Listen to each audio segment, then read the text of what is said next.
What's up, everybody? It's your boy, Mr. J. here, and we're back with another episode of the Power Mixer Podcast. And listen, this is my guy. A lot of people don't know that when I jumped off the couch and decided to care about Charlotte again, one of the first people that I was told I needed to meet with was Nate Hogan, former president of the Charlotte Alliance Foundation, who taught me a lot about the city of Charlotte, the Charlotte that I'm born in. Or I actually think this is part of the secret sauce in Charlotte, is that 49% of the people are not from here. Yeah. Whoa, you said that the secret sauce is that 49% of the folks here are not from native here. Charlotteans. You think that's the secret sauce to Charlotte's success? Yeah. You're not getting out of here I know. without talking about that. Yeah. I'd be like the creepy dude that would show up like in your neighborhood bar, sit next to you at the bar and be like, hey, what do you like about Charlotte? What don't you like about Charlotte? And because I wanted to, it was about the job, but it was also about living here and making a life here. A realistic understanding of what it's like to live in Charlotte. And who better to ask than the people who live here? There's nothing worse than sitting down with someone and then just saying, well, hey, I kind of want to learn a little bit more about you. Mm-hmm. Right? Well, you had an opportunity to do that before you ever sat down with them. Yeah. I mean, we are in an information age like no other right now. If you didn't do your homework on the front end, you're never going to be successful. Yeah. When we did our second Power Mixer, we did it at the Charlotte Alliance Foundation, and Nate Hogan was on the panel and gave out some super gems, some great information for the city of Charlotte and everyone that was in attendance that day. Yeah, I walk into this room with all these people for this final interview. I'm super intimidated, but I'm not going to let it show. Yeah. Right. So one of my questions for the group was, look, if you're me and you're coming into a new city, right, and you want to do a really good job in this new place with this new role, what do you not want to do? And Malcolm's point, which will always ring true, is he said, you can't come here and not be bold. You got to be bold. Really? We're looking for somebody to come in here and cast a really broad, important, bold vision for small business in Charlotte. You got to be bold. Don't come here and be timid.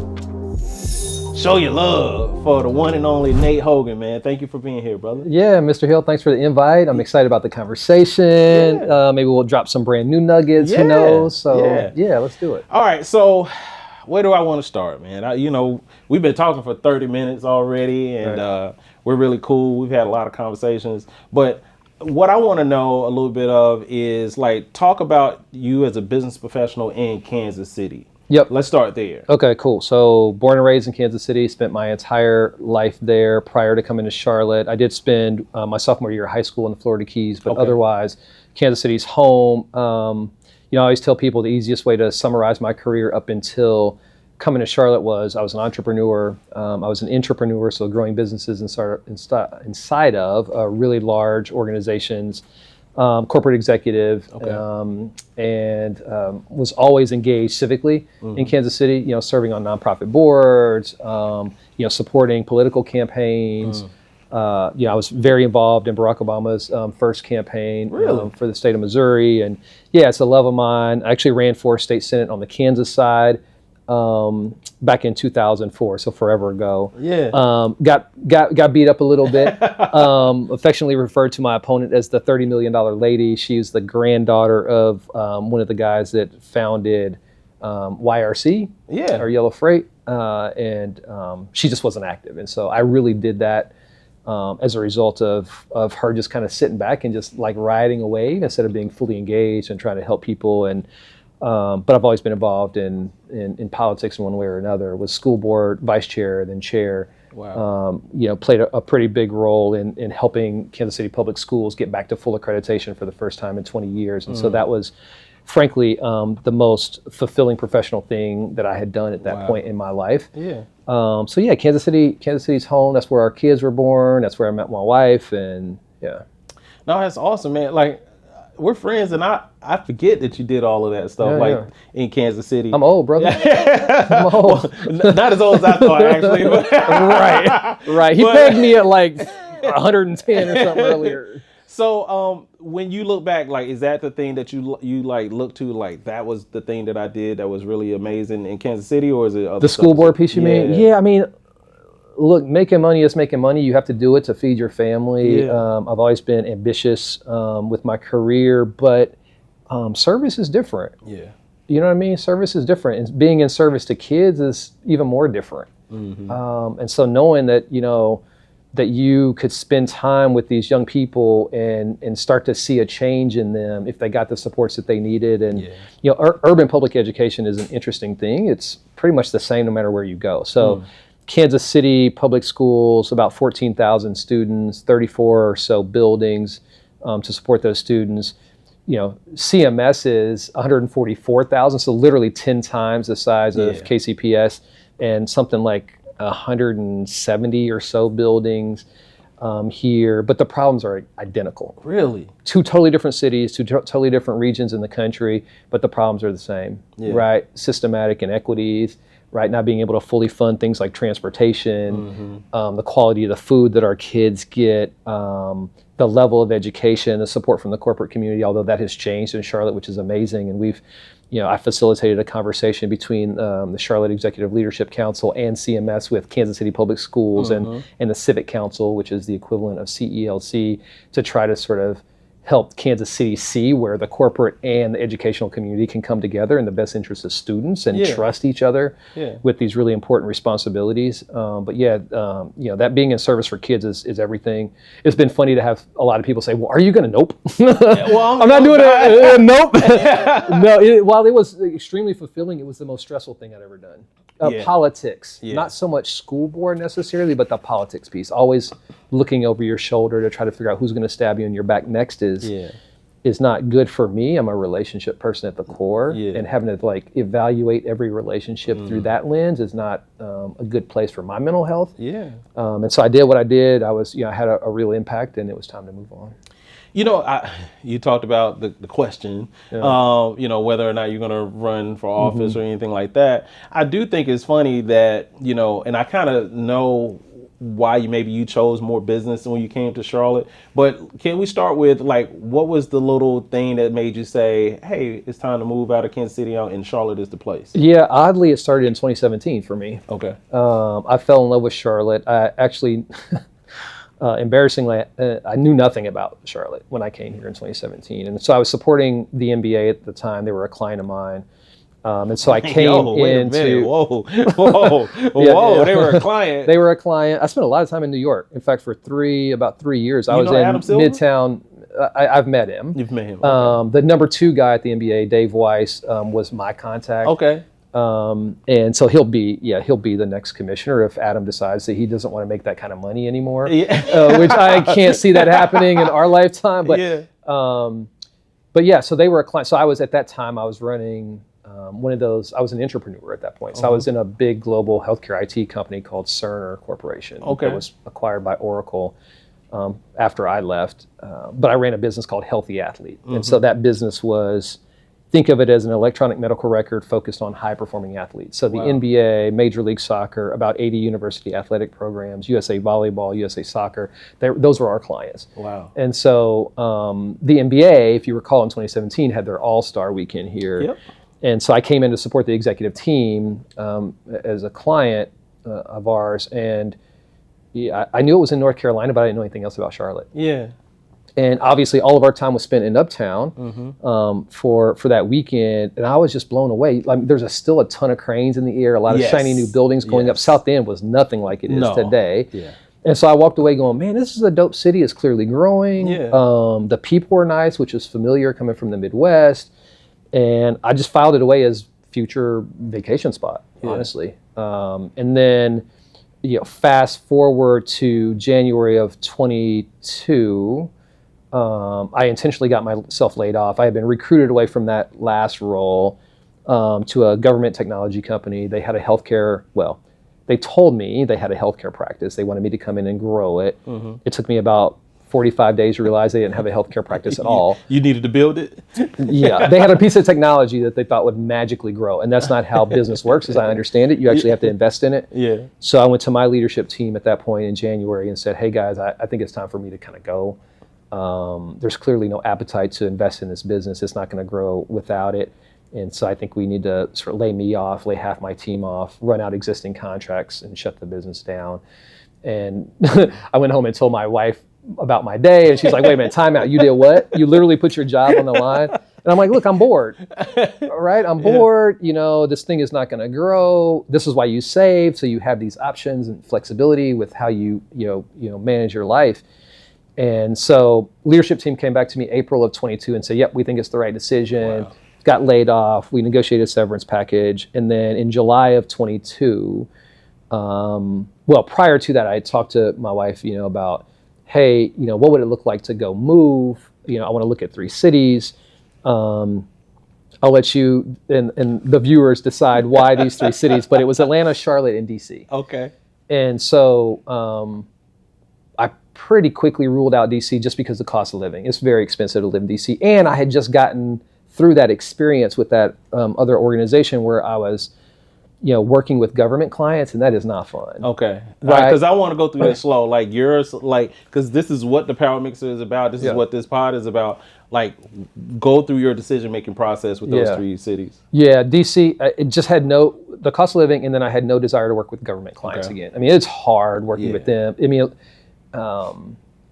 dealing with the political winds of the elected officials in those organizations, and then dealing a lot of times with paranoid leaders in those organizations because they're always trying to figure out where the political winds are going instead of focused on the mission at hand. And so I was like, nah, DC is just not going to work.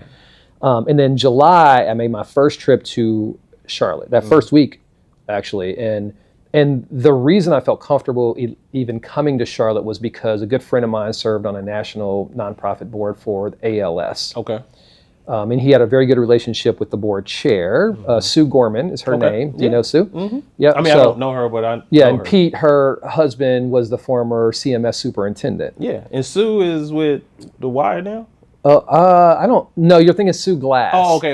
Who came from Denver to run the YMCA. Gotcha. Sue Gorman was on the Arts and Sciences Council. Yes. She's got her own design firm. Gotcha. Yeah, and so he connected me to Sue, my buddy did. Sue and I got on a Zoom call and got to know each other a little bit. And she's like, hey, when you start coming to Charlotte, just let me know and I'll kind of show you around.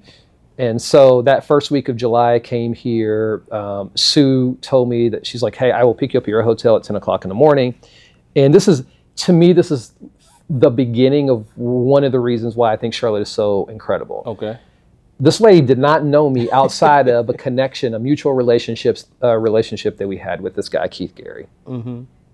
She agreed to pick me up, and I had no idea what to expect for the day, other than she said, I will show you around. Mm-hmm. She picked me up at 10 o'clock in the morning. I did not get back to my hotel until 9 o'clock at night. Really? She showed me when I say she showed me around, we walked up and down Uptown.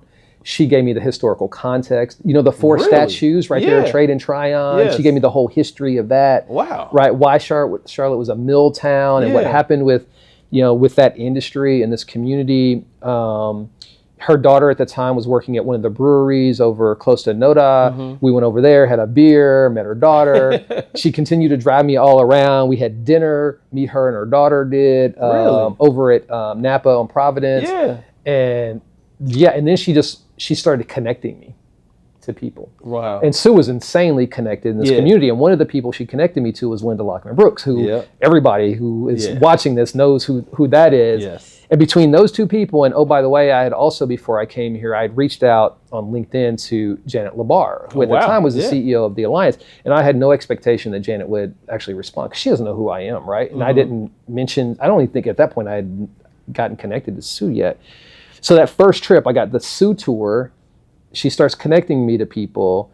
I also met with Janet. Mm-hmm. She gave me 45 minutes of her time. She connected me to a few people. She was crazy busy. She didn't have the capacity to connect me like the other 2 ladies did, but she connected me. And from there, it spread like wildfire. And so my commitment to people when I would meet with them is one, I want to tell you my story. 2, I want to tell you, my goal isn't to just move here and extract from Charlotte all the incredible things and leverage them for my own personal benefit, but I will be fully dialed in and committed to serving this community and having a real impact here. Mm-hmm. And I also told them, I will treat your reputation just like my own. right? I'm going to guard it. And if you connect me to someone and I agree to meet with them, I'm going to be on time, right? I'm going to make sure that that again, I share my story. If they ask something of me, I'm going to deliver on those expectations too, because I really wanted to kind of go build this out in this community. And so that was July. Yeah. That was the first week of July. The second week of July, I went to Atlanta, and my goal was similar. A-Town, yes. Yes. You know, I lived in Atlanta for 10 years. Understood, right? That part. I frankly have a love-hate relationship with Atlanta. My wife doesn't like Atlanta at all. Okay. I love a lot about Atlanta. I do not like that the infrastructure is failing under the pressure of the growth that is Atlanta. And that's been a long time coming. Yes. Right. And I've been going a long time, and that was a question when I was there. Yeah, and it's why I'm so excited that, last November, Mecklenburg County voters decided to, whether it was narrow or not doesn't matter, but narrowly vote in favor of this transportation and transit referendum, because we're getting ahead of what Atlanta never got ahead of. Yeah, I want to talk about that. Yeah.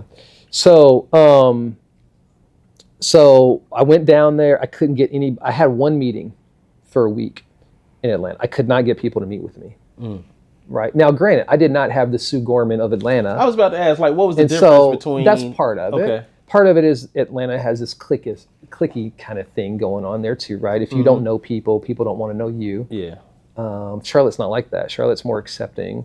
If you want to roll your sleeves up, in my view, and this is one person's perspective, but in my view, if you want to roll your sleeves up and get to work and really contribute to this community, people are willing to engage you. But you have to guard their reputation like your own. And that worked for me. And then after that, every month, right, I came back to Charlotte and I spent a week here. And every single time I had multiple meetings set up. And so between July of 22 and December of 22, I met over 50 people in person in this city. And it all came from really the start of three ladies connecting me. And then other people, I would always ask, hey, can you connect me to one or two people based on what you know about me so far? And I didn't have almost anybody say no to that. Some people, are reluctant. No. Right? I'm not going to say. So I really had everybody kind of connecting me to someone else. And they knew that, because I wanted to do this intentional pivot away from the private sector to the nonprofit world. Right, that was very important to me. I felt like I kind of served my purpose in the private sector, and I love it. I love business. I'm kind of I'm very much a nerd when it comes to business, and I love everything about it. But it was just time to pivot, right? I really wanted to spend the rest of my life, I tell people, spend a long time writing my resume, and I was kind of done writing my resume. Right? I wanted to write my obituary, and that's a very different thing, right? You wake up every morning thinking about life differently when you're focused on your obituary, right? Which is really about what do I want people to know about me when I leave here? Right? Versus what do I want my ego to tell people about me while I'm here? It's just a mindset shift, and for me it was important.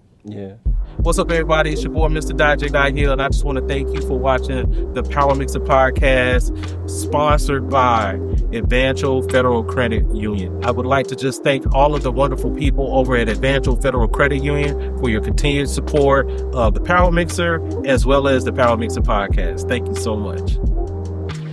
So, what is when we were at the Power Mixer, you just brought something up about the three women that connected you to many other people here in Charlotte. And when we were at the Power Mixer, I remember saying, you were on the panel with Rhonda Caldwell, Kim Bratton, and then Sean Lucky Corbett. And y'all are all, in my opinion, because I know you all very well, y'all are superstars in business. And so, that room that day had a mix of C-suite folks, people who were just starting out, people in different industries. So what was it about you, early on? Was it just, hey, I'm telling you my story? And, was it your business acumen? What made people so intrigued and wanted to help you moving forward once you got here to Charlotte? You were interested in Charlotte? Yeah, I feel like that's a question for other people. I mean, I don't know. I think my point around, so my superpower is relationships. Okay. Right. And relationships are about trust. And how do you establish trust? You do what you say you're going to do. Okay. I mean, it's easy, right? Yeah. Live up to your commitments. And if you can't, because look, none of us are perfect. If you can't live up to your commitments, you tell people on the front end, right? Or as soon as you know you can't live up to it, you reach out. Yeah. I can't live up to this. Here's why. I'll make it up to you. And then you go make it up to people. Yeah. Right. Yeah. That's what, and so relationship starts with trust, and trust starts with living up to your commitments. And so I think maybe some of that was like came through, right? Obviously that initial connection helped. People trusted Sue, people trusted Janet, people trusted Linda, right? And so, and this is where I think the Atlanta piece comes into play. If I'd had that, maybe Atlanta would have made a different impression. I don't think I would have ever gotten over the wife doesn't want to move there hump. Both of our wives. Right. So, but I think it was an element of that. I think another thing is because relationships are my superpower, that I don't have to work at building trust. People can feel the integrity.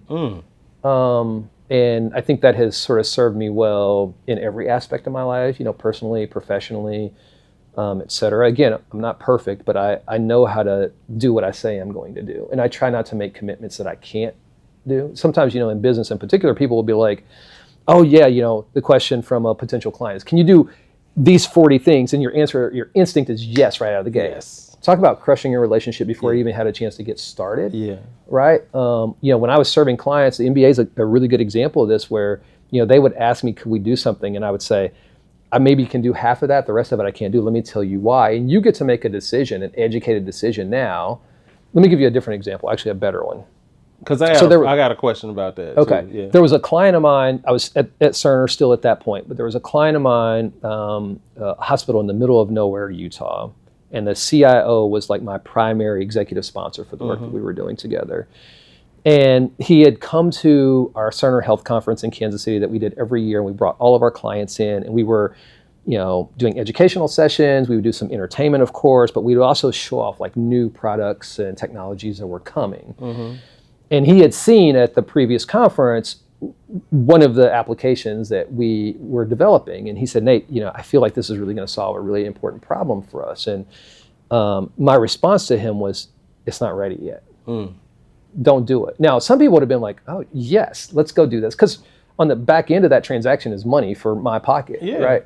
But I knew that if I put something that wasn't ready in front of this client that implemented and it fails, who are they going to point the finger at? You. Right. Now, I maybe walked away with a little bit of change in my pocket as a result of that, but I just... long-term, yeah. Right? I got a lot less change coming in the future from not just that person, but every single person he talks to in his network is now going to know that Nate, right, pushed him or allowed him to sort of enter into an arrangement that wasn't actually going to accomplish his goal, at least not yet. Yeah. Right? And so that is a really important sort of lesson in business. You gotta create an environment where you have such a relationship where you can tell people no. And even if they don't want to hear they know it's coming to them from the right place. Right? And so that's I think it's important in business. All right, so it's important in our personal relationships too, right? Yeah. Now I want to come back to the personal relationship aspect, but I want to deep dive into this just a little bit, because I do have to talk to on behalf of a lot of the hustlers that might be in this, the small businesses, the startups, the folks who are trying to grow their business. And there are a lot of books, there are a lot of people who say yes to everything. Right? And figure it out later. Yeah, say yes and figure it out, right? Yeah. And then, of course, in this AI era where all you got to do is, type in a prompt and things are spit out for you. So how do you manage or balance that? Like, when is the situation? In that situation that you described, I can see you're saying to yourself, like, listen, if it's not ready, I'm going to lose on this thing, and this is a temporary gain. But what is an in between? Like, how do you make that decision? Can you help me with that or help others with that? I mean, I think it's situational, of course. It just kind of depends. I don't know that it's bad to say yes and figure it out later if the conditions are right for you to be able to figure it out. Gotcha. Right? And that's kind of hard depending on the ask. You know what I'm saying? Like if someone's asking you to do something that feels impossible to you, it probably is. Yeah. At least today it is, right? But if it's like, oh yeah, I hadn't thought of it that way, but I have the capabilities, I have the manpower, I have the technology or whatever it is to go figure that out pretty quickly, then I think you should say yes. Right? But you gotta measure that based on, like, you gotta have a quick internal dialogue. Or how about this? Yeah. How about you say, let me work through that. That part. And swing back around yes. and tell you what I can do. And yes. then you buy yourself some time yes. to go figure it out. But I still think you have to go through the motion of like doing the intellectual sort of exercise to go, can I really deliver on it? And if the answer is no, well, look, you're taking a risk if you say yes. Yeah, you know, and I'm being very, very transparent with even the things that I've dealt with, you know, through my career. There are times where you have, you know, a big client on the other end, and you don't want to lose that. You don't want to feel like you're incapable of doing something, you're not capable of doing something. And so you feel like, you know, man, if I'm not able, you know, I lose this client or whatever. And but that swing around, I learned that from my best friend, like my brother Orlandis. He's like, it's okay to just say, hey, let me get back to you. Let me just, and then now you got a minute to like look at it, right? Yeah. And so I think that's fair. When you talked about relationships, going back to that, like, man, you said that you start building trust like automatically. Like, as somebody who's been friends with you for a couple of years, like, I know if you can't do something, you're like, no, I can't do it. Like, instantly, you're like, nah, I can't do that. Yeah. So what would you give out as far as a nugget on building relationships, especially, let me say it this way. For you have a lot of acumen. You've worked with a lot of C-suite level folks. For folks who are kind of aiming up in their relationship building, what is the proper way to do that in your opinion? I want to build a relationship. Yeah. Okay. Yes. Well, one, you got to know enough about yourself and your thing. Okay. Right. Let's say you're a junior level person. Maybe you're just starting out as a small business owner, for example, and you got to know enough about what your capabilities are. You got to know enough about your client or your potential client before you go in. There's nothing worse than sitting down with someone and then just saying, well, hey, I kind of want to learn a little bit more about you. Right. Well, you had an opportunity to do that before you ever sat down with them. Yeah. I mean, we are in an information age like no other right now. If you didn't do your homework on the front end, you're never going to be successful. That's not even one-on-one. That's whatever's before 101. That's what that is, right? Yeah. Like, know who your prospective client is before you ever sit down with them, and then bring something forth into that conversation that you think is actually helpful for them. Because again, like my earlier point around like not making the commitment to this community that I wasn't just going to extract from it, but I was going to give back and pour back into it is really important. And so serve up something to this prospective client that they didn't know, right? Or make a connection. Yeah, I saw that you went to college here. Well, man, a good friend of mine. Don't lie about this stuff because it'll come through. It will. People will call you on some stuff and they'll be like, that was so forced. Yes. Right? Most people can read through the BS, right? And so, so-and-so went to Marquette. I see, you went to Marquette and they really loved their experience. Like, what did you think about it? How was your experience at Marquette? I wonder if that mirrors whatever, right? Start to build some connection between you and the person that you're sitting down with, right? As opposed to like, okay, let's just get into it. And I'm guilty of that. The much younger Nate was so focused on whatever Nate needed out of a conversation that I went there hard. Right? Transactions? Very transactional. Yeah. Very transactional. Yeah. And politics, or politicians in particular, are like extremely skilled at being transactional, which is yet another reason why it just wouldn't have worked long term for me, right? Because just too much on the relationship side. Yeah. So know something about the person you're talking to before you ever sit down. Introduce, it can be step one. Step two would be introduce something interesting that creates some connectivity and conversation between you and that person. Step two. Step three is, share the real story of how you got to where you are and why you think that person and you should build a relationship. And it doesn't necessarily have to be, I need you to sign on the dotted line today. In fact, you should almost never do that. Yeah. Never. Right, never. Never. Because it's an unrealistic expectation of someone. And two, again, people will feel that this is a transaction for you. Yes. Right? Understand the problem that they're trying to solve. Right? What are those problems? And then see if you have a match. And if you don't, say, well, look, I didn't realize that you guys had that and that was your main thing. And what I'd like to do is, how do we, what does it look like for us to touch base once every 6 months? Because maybe there will be a different problem that we can go work together solving. Yeah. So, all right. So you get super connected. If you know, you're super connected at this point. When did you say, all right, Charlotte is the place? Like, I'm coming to Charlotte. Yeah, it was, well, I mean, I ruled out DC and Atlanta quickly. DC before I ever went there on that, I've been to DC many times, but never for this purpose. And Atlanta literally the second week of July. And I started the first week of July. Wow. Right. And so it was easy for it to be focused on Charlotte. But I'll tell you, there were times throughout this process that were instrumental. About 3 months in, I had a conversation with a good friend of mine, Keith, who connected me to Sue.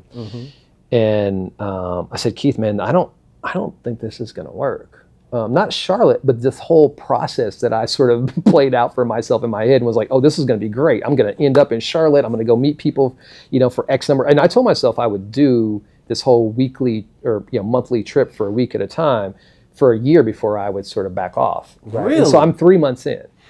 Hold on, let me slow down. So you committed to coming to visit Charlotte for 1 week a month for a whole year? For a year. I told my wife, like, after a year, if it doesn't work, then guess what? I'll find another job in Kansas City and I'll just do that. Was it to work this process was to find a job? Yes. Okay, gotcha. Yes. Right. But through finding a job, like, we had never relocated our family before, and so it needed to be right. Yeah. Right, Felicia was going to hold me accountable every day if I picked this up. And she had her own great career in Kansas City, right? And she was going to potentially, she didn't, but she was going to potentially just go leave that career and find another one because she's in banking, and so this is the second largest in the country. And so, I made a commitment to come here and figure this thing out for a year. And like I said, 3 months in, I called my buddy Keith and I was like, man, I don't think this is going to work. I'm meeting a lot of people, but I'm not seeing jobs surface, right? And the whole point was jobs, right? And so, so he goes, Nate, you said it was going to be a year. You had a plan that you really believed in. You really thought Charlotte was the place for you to be. It's like, why are you rushing this, right? And I was, wow, thank God for friends who hold you accountable. For sure. So what you say you're going to do. Yeah. Now, if I had been 9 months in and still not, that's probably a very different conversation. He's probably like, well, man, you only have 3 more months, and have you tried A, B, and C or whatever? But 3 months in was very rapid for me to kind of want to throw in the towel. Why was that? Why did that arise? Was that because you were having so much success in the folks that you were meeting and you expected more to come out of it faster? I was just impatient. Oh, okay. I mean, it's very simple. Just straight up impatient. Very simple. Like, I just needed to kind of chill for a minute and just let things happen. Yes. Because meeting the people was Enjoy the first process. step. Which is difficult. Yes. Especially if you're impatient like I am. It's very difficult. And so, grateful. Keith and I talk about that all the time. It's like I never would have been here if not for that. And this has been an incredible experience. And so that was 3 months in. And then, so I would do that, I tell people, I'd be like the creepy dude that would show up like in your neighborhood bar, sit next to you at the bar and be like, hey, what do you like about Charlotte? What don't you like about Charlotte? And because I wanted to, it was about the job, but it was also about living here and making a life here. A realistic understanding of what it's like to live in Charlotte. And who better to ask than the people who live here? Yes. Not someone who's even, a lot of the folks that you are talking about, they are very comfortable, very successful. So they may have a different experience than other folks here. That's right. Yeah, for sure. And it's funny because a lot of those themes persist today that I would hear people talk about in Charlotte, as I'm doing those creepy bar interviews, things like, especially when you talk to people who are from here, right? They feel like Charlotte isn't for them, right? Which you and I have talked about this before. I actually think this is part of the secret sauce of Charlotte, is that 49% of the people are not from here. Yeah.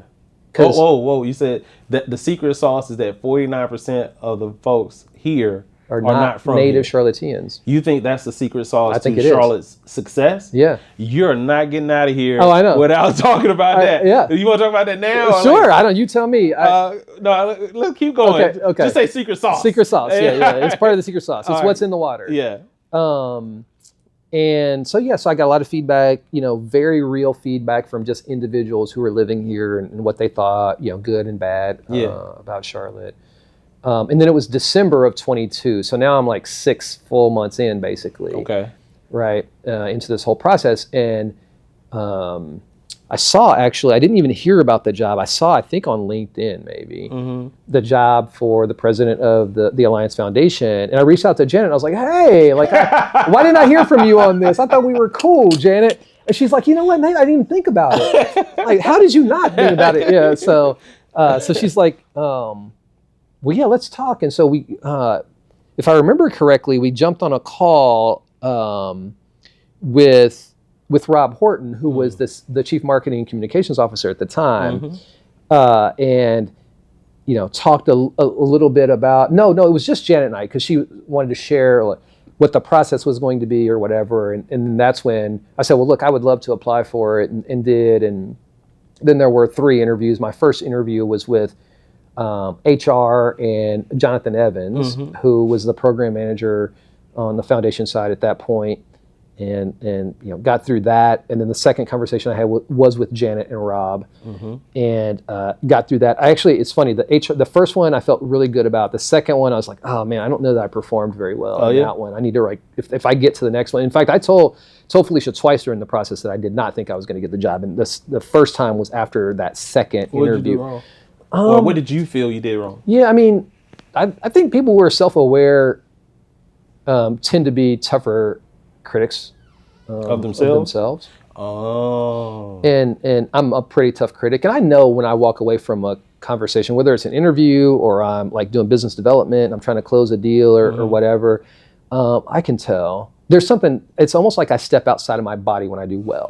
Okay. When I do well, it's like it flows, and I don't even feel like I'm thinking about it. It just flows out. It's just like perfect, right? Yeah. Perfect. Yeah. When I don't do well, it feels forced. It feels forced, or I feel like clunky. It feels sloppy. Yeah, I know what you mean. Yeah, and so so there's that, and then the final interview was intense. So in the room for the final interview, and this one's in person. The first 2 were virtual. They fly me out here.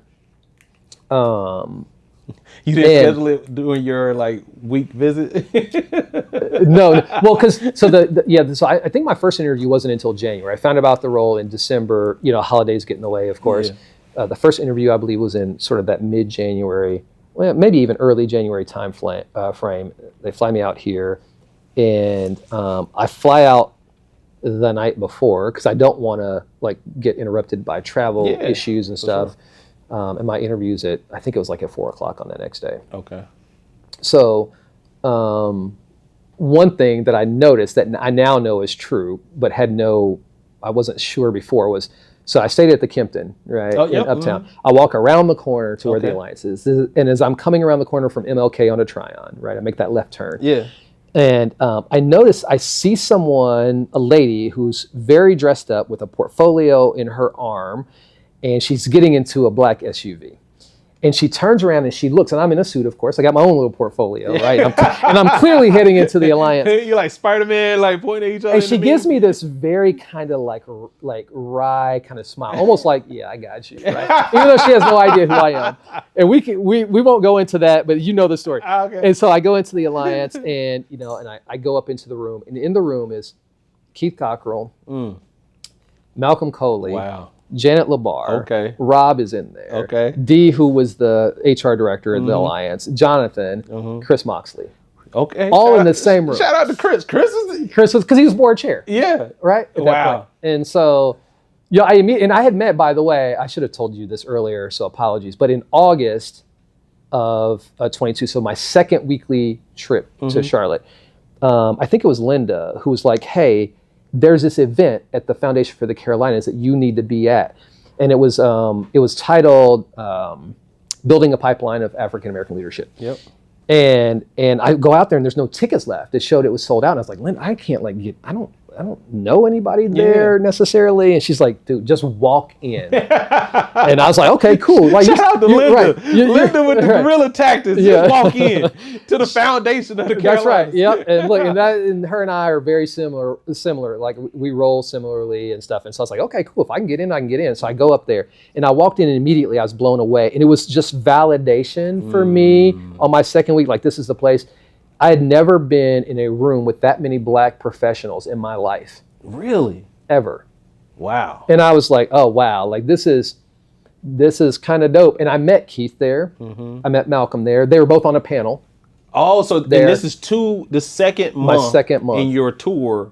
Tour duty, yep. And now all of those folks are in the room. Yep. Wow. Yep. And there were multiple people I met. Elizabeth Trotman, who I met, because she was moderating the panel discussion. And I went up to her afterwards and I was like, hey, would love to get with you and blah, blah, blah. Yeah.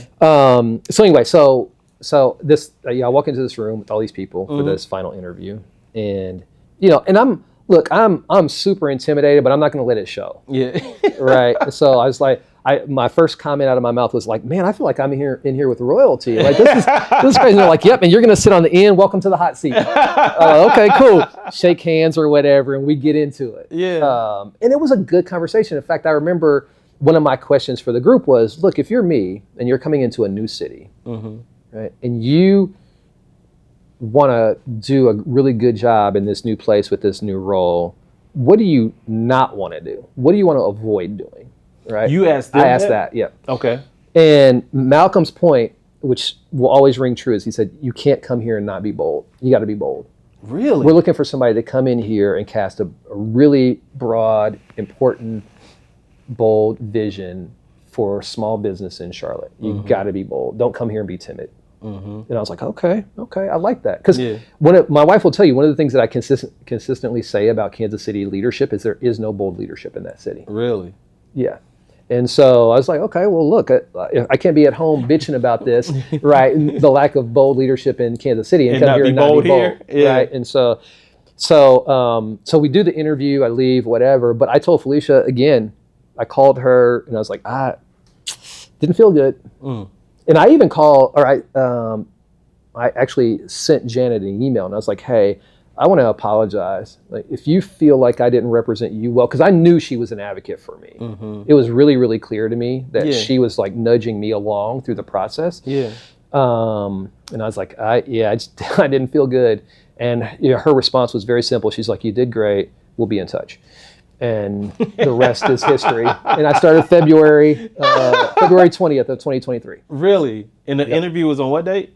I don't know. I mean, what time? It was early. It was 4 p.m. It was early February. I'm saying it was in January? No, that final interview was in early February. And I started like 3.5 weeks later. And then I went back and forth to and from Kansas City for about 6 weeks as I was wrapping up my school board service. Yeah. Obviously, we had to sell our house and all of those things. But yeah. I'm going to try to ask this question in a way that doesn't get either one of us in trouble. But what type of questions are being asked by that group for that position? Yeah. You know what I'm saying? From a philosophy or a point of view standpoint, like. It was less philosophical and more practical, I would say, in terms of the types of questions. Like what, and it wasn't even behavioral interview.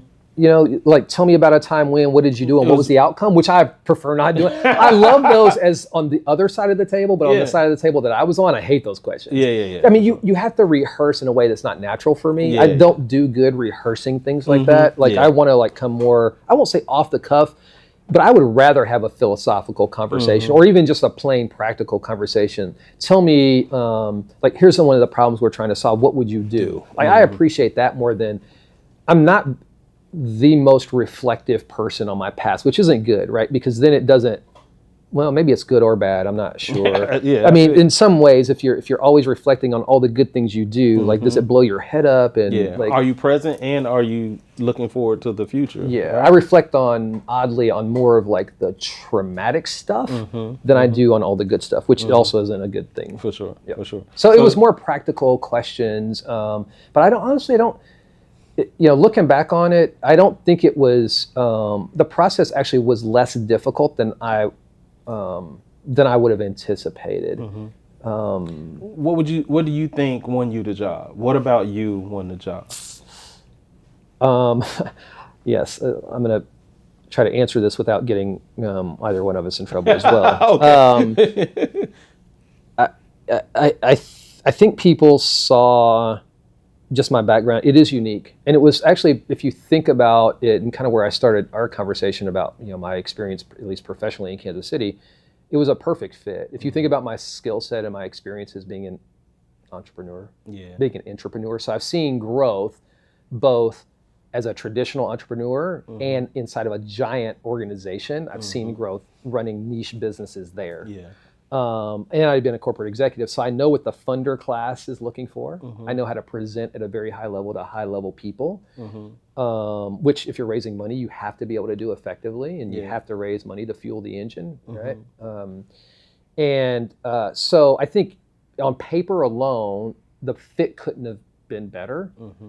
So I think that probably is the thing that won me over more than even the interview. Now, it's funny because I've talked to, so my first week on the job was our Exploring Economies trip, which you're familiar with, right? Yeah. And so, and at the airport, and Janet asked me, she's like, do you want to do this? She's like, I could understand if you don't, like it's your first week. Do you really want to hop on a plane day 3, go to Tampa and be in the room with all these people? And I was like, this is actually the perfect thing. Of course I want to do this. Yeah. Talk about like accelerating your relationship building right out of the gate. Yes. Like by 3 months. Like, like crazy. And so I remember seeing Chris Moxley at the airport, and we kind of like, we're going to go find a coffee or something. And so I was like, hey, thanks for the opportunity. I really appreciate it. I won't let you down. That's so funny to me to hear you say that to Chris. Chris is a friend. He's a homie, but like to hear you say it that way. Well, he's your board chair, right? Yeah, like, that's right. You'd be foolish not to say it, yes, right? correct. And then not to live up to it too. And I said, he said, look, you have to know that everyone on that, on that interview panel picked you specifically for this. Really? And that's a great confidence builder coming into, especially when you have to go sit or, go spend the next 2.5 days in a room full of people that you don't know. And you're like, oh, he didn't pick me. Right, she didn't pick me. Right. Yeah. And so that certainly helped solidify in my mind that this was the right place and I was the right person for this role at that time. Yeah.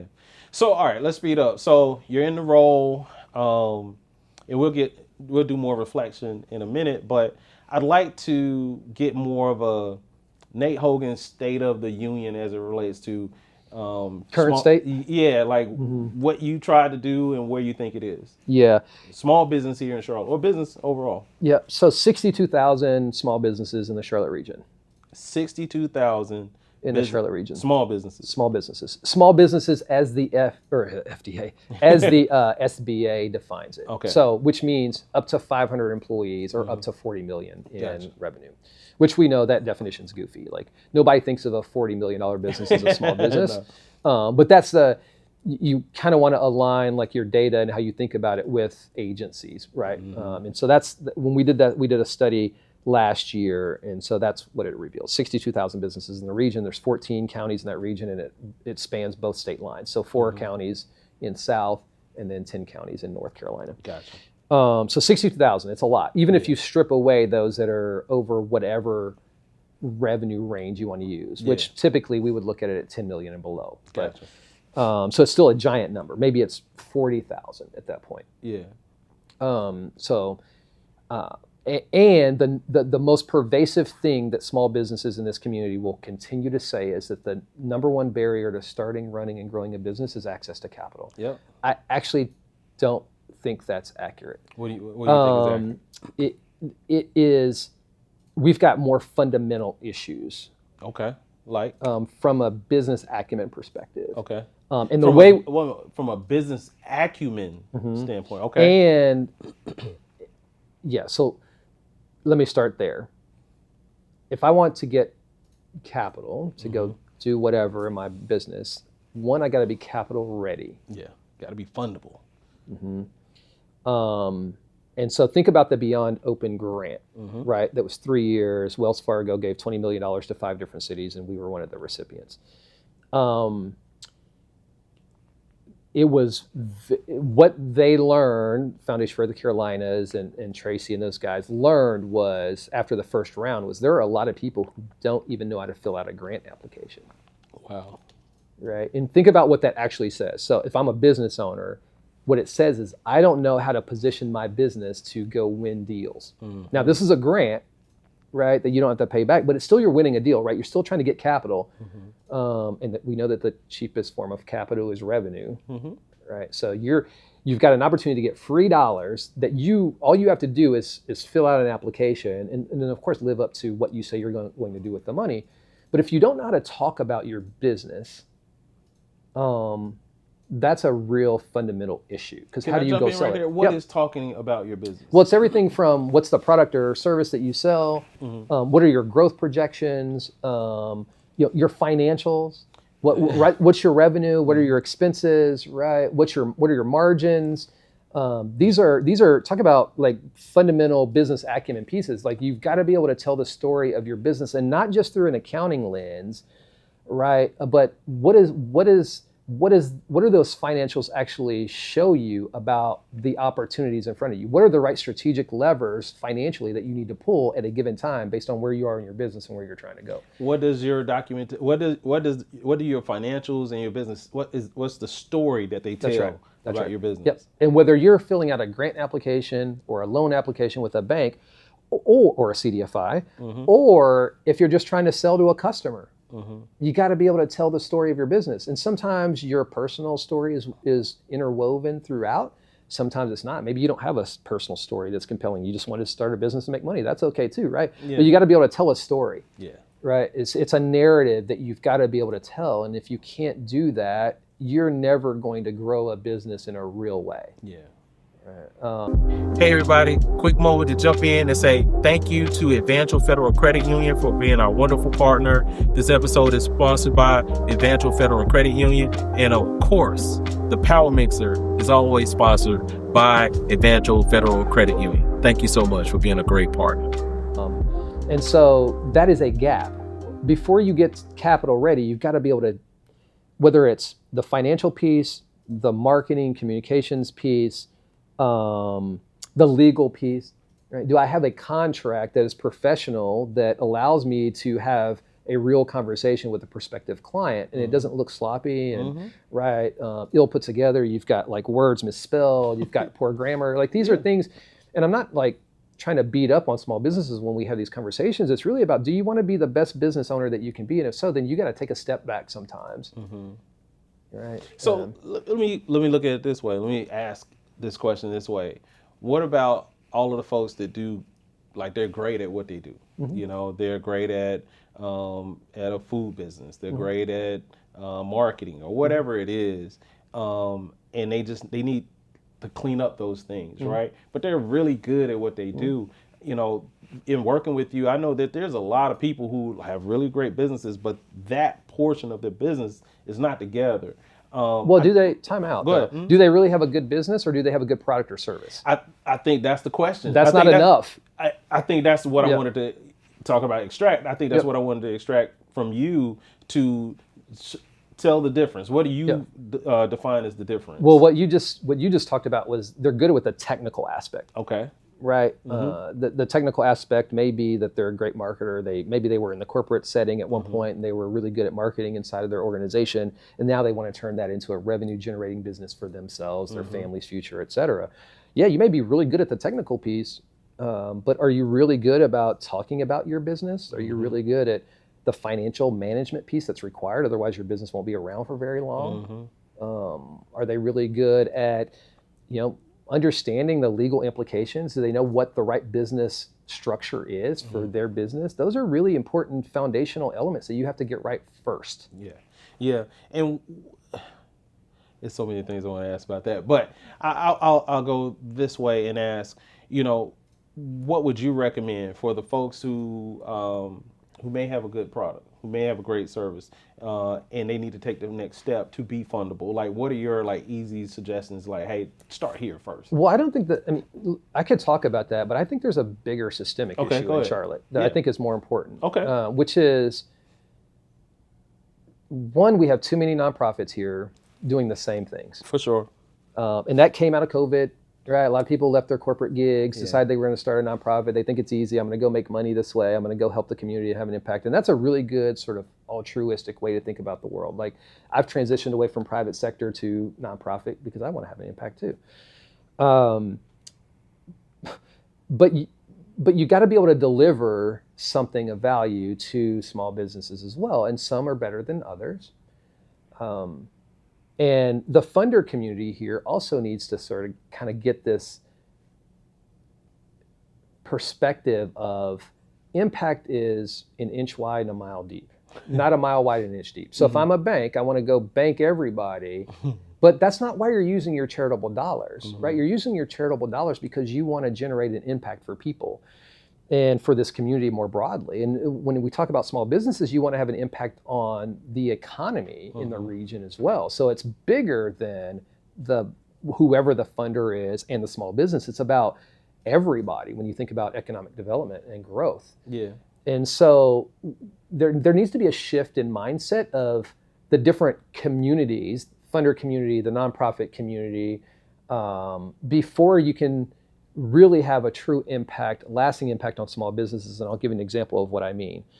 So what we measure today in terms of impact is we're really measuring whether or not someone is familiar with a topic. So if I'm a nonprofit and I'm delivering technical assistance to a small business, what I'm going to do is I'm going to put together a class, right? We're going to go do a session on, let's just say it's financial acumen or whatever for a business. I'm going to take a survey on the front end and I'm going to say, how familiar are you with these topics? I'm going to do my session. I'm going to take a survey on the back end and I'm going to say, how familiar are you with these same topics? Yeah. And almost always you're going to get a bump in people's familiarity with a topic. But that's not proficiency. Proficiency requires us to do something that isn't politically popular, but is actually far more effective, which is we got to now test people. So you can do the pre and post. You can do the test and say, I want to evaluate your proficiency with financial acumen, right? What's the difference between revenue and sales? What's the difference between revenue and expenses, right? What's an LLC versus a sole proprietorship? Like, I'm going to do that on the front end, I'm going to do the class, and I'm going to do it on the back end. Okay, if you see the bump, now you're talking about proficiency. Now I actually have the knowledge I need to take forth in my business and do something differently. Nobody wants to do that. And look, I understand that not everybody's a good test taker, right? Well, you identify those people, help them build the test taking skills, and then you go put them in the class and do that again. Yeah.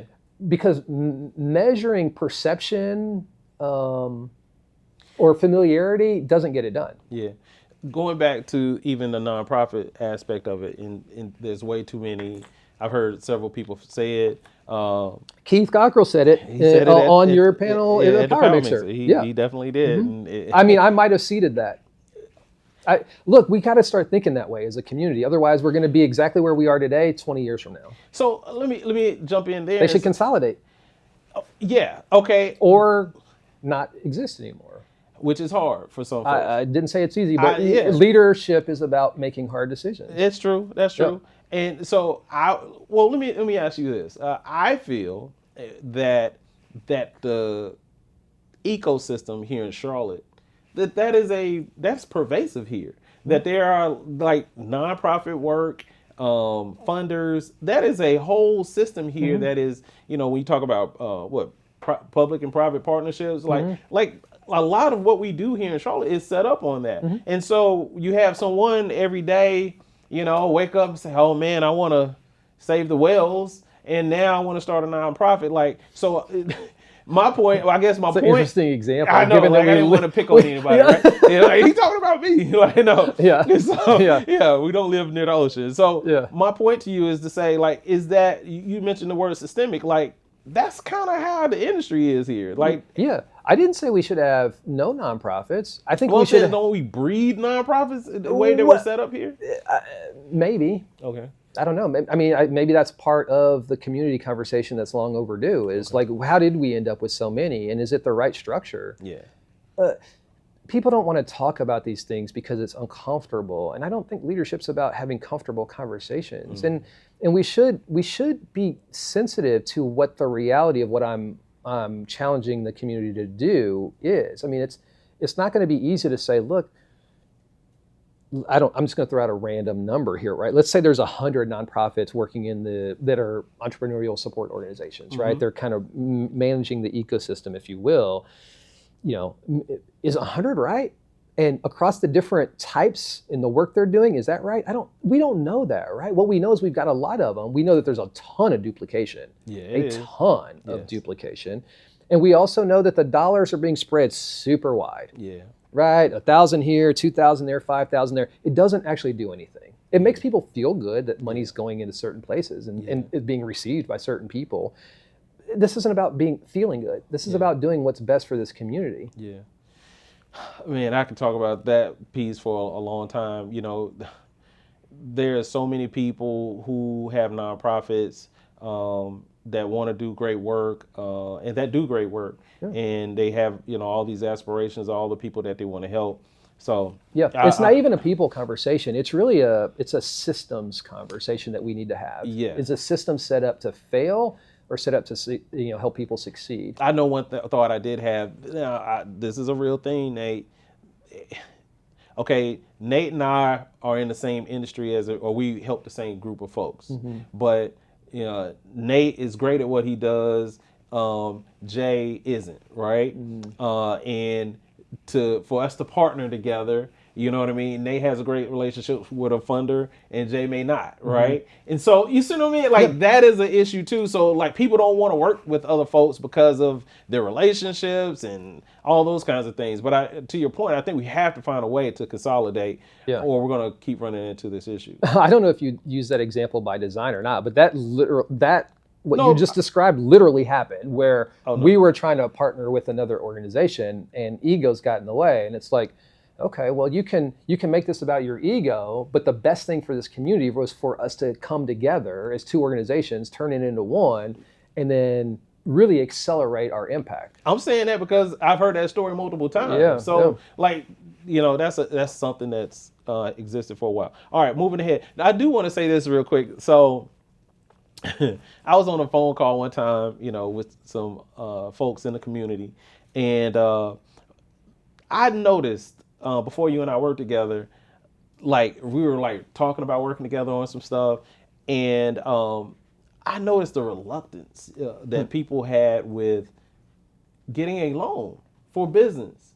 And and I was like, why are so many people like so reluctant? Like, I feel like people don't understand capital. They don't understand having those things in place and being fundable. A lot of people, not everyone, but a lot of people look at it as this big burden and oh my Lord, I'm gonna have to pay that loan back. Like, you know what I mean? Like, how do we help folks get over that hump and think and understand that it could be a great thing for your business? Yeah, I feel like there's a lot. I mean, that's a loaded question. I'm sorry, man. I mean, so I think, man, there's so much going on. Some of this is cultural. We know it's Black and Hispanic people. I think on the Hispanic side, it's even more cultural than it is for Black business owners. Yeah, because especially if you're like an immigrant that came here, right? The whole system you don't really trust, right? And especially in today's age, right? More so than normal. So I think there's a little bit of that. There's cultural elements here. There's another piece of this. I think that sometimes with business owners don't trust themselves. Right, to be able to live up to it. They're afraid it's going to crush their business to take on capital to go do whatever they need, and so I think there's an element of lack of trust in themselves. That's something people have to work through on their own, really, or at least maybe even test with people that they consider mentors. Like, I'm about to get a loan. Here's what I'm going to use it for. Here's the interest rate. Here's how much I'm thinking. Does it feel good? CDFIs, I think, are really good in this community with helping people navigate. Like, is it the right time? Is this the right purpose for the dollars, et cetera? I think it goes back a little bit to just the acumen piece of it. If you understand how capital can both have a positive and a potential negative impact on your business, you're going to be better equipped to then trust your decision-making ability when it comes time to take on capital. Very few businesses have an opportunity to really grow in a dramatic way without capital at some point. And so then it becomes a conversation is like, what's the right means of generating that capital? Is it a grant? Is it a loan? Is it giving up equity?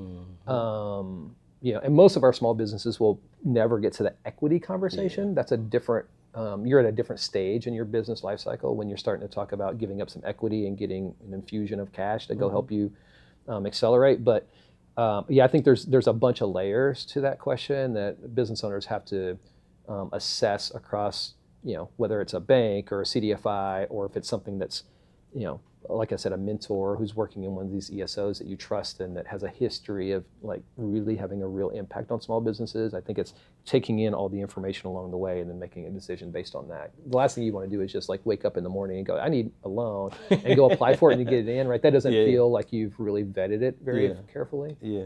All right. I want to get to a few things pretty quickly. What were you right about as it relates to Charlotte? Oh, what was I personally right about? Yeah, like when you were coming in, you like, this is what I think about Charlotte. The people. Really? What about the people? That people are like open arms. This is the 49%, right? This is why we got to talk about the 49%. Yeah, this is why I see how I brought it back. I appreciate that. Good job. The 49% of people from who live in Charlotte are not from here. The secret sauce piece is it brings in new perspectives, different perspectives. People have a different worldview than people in Charlotte. But but at the same time, I'm sensitive to the fact that there are a lot of people who are from Charlotte who, for whatever reason, don't get the same opportunities. I'm not naive enough to think that that's done by design. I mean, think about what that would mean. Like people would have to go literally look at you and go, well, you're from here. You couldn't possibly be good at your job or be helpful to my organization. I don't think that's it. Yeah. I just think that there's an abundance of people moving. I mean, when you have now, it's 157 people a day or 57,000 people per year coming here. The competition's intense for those jobs. And so I think if I'm a native Charlottean, I got to go level up my game. I got to make sure I've got the right relationships, making the right decisions for the opportunities that I want to participate in.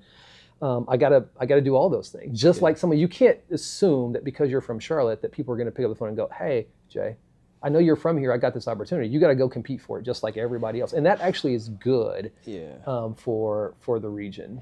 You my guy, but I think... You think I'm wrong? Not wrong. Yeah. I do think that there's a different perspective. I think there is, number one, I think the growth is so fast for certain folks. Like there was a time where I didn't, I call it the old Charlotte and new Charlotte. Like I just kind of revolved in my own little world. I wouldn't at all the fancy events with you and things of that nature. And I fed my family and different things. And no matter what I was doing, like Charlotte was still growing rapidly without me being involved in it. Yep. And so I do think that Charlotte is growing so fast. There are some folks who don't know. It's like the merry-go-round? You're like, when do I jump on, right? Yeah. So I do think it's part of that. I do think there's some folks who feel like that there are, I'll speak about my industry. A good friend of mine, David Butler, who's in design work, talks about there being, for someone like myself to get a large contract with a big, organization, that sometimes at the C-suite level, there may be a chief marketing officer who's from another area. And because they don't have contextual understanding of the city of Charlotte or the history or understand the history, they may have relationships in another market. And because of that, they're not considering folks here in Charlotte innately. Mm-hmm. And so I'm not sure if that's how pervasive that is, but that is a thought that some people have, is that they don't know how to make those relationships. Now, you and I always bring this up.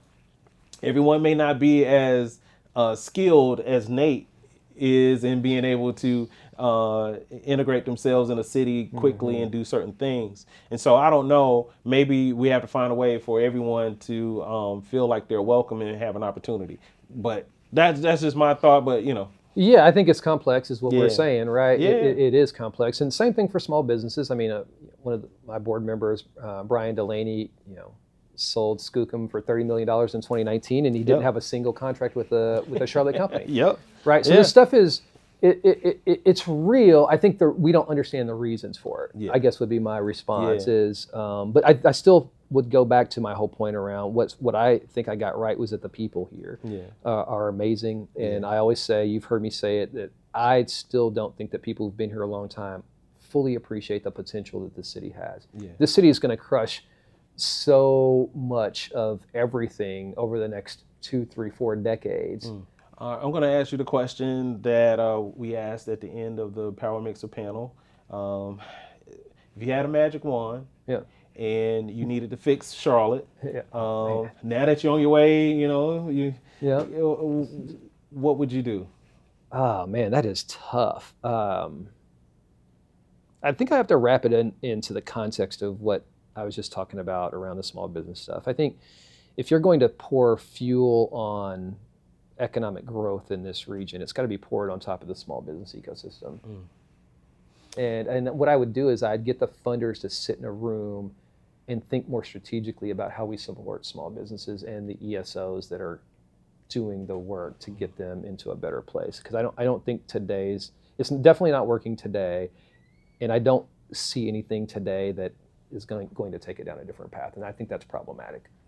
Last two things. What do you want the people of Charlotte that you've worked with and the folks that you've helped and attempted to help, what do you want them to know most about you? That I loved every minute talking to everybody about all the challenges, all the successes. I mean, I'm like, my heart is full for this community. Our friendship.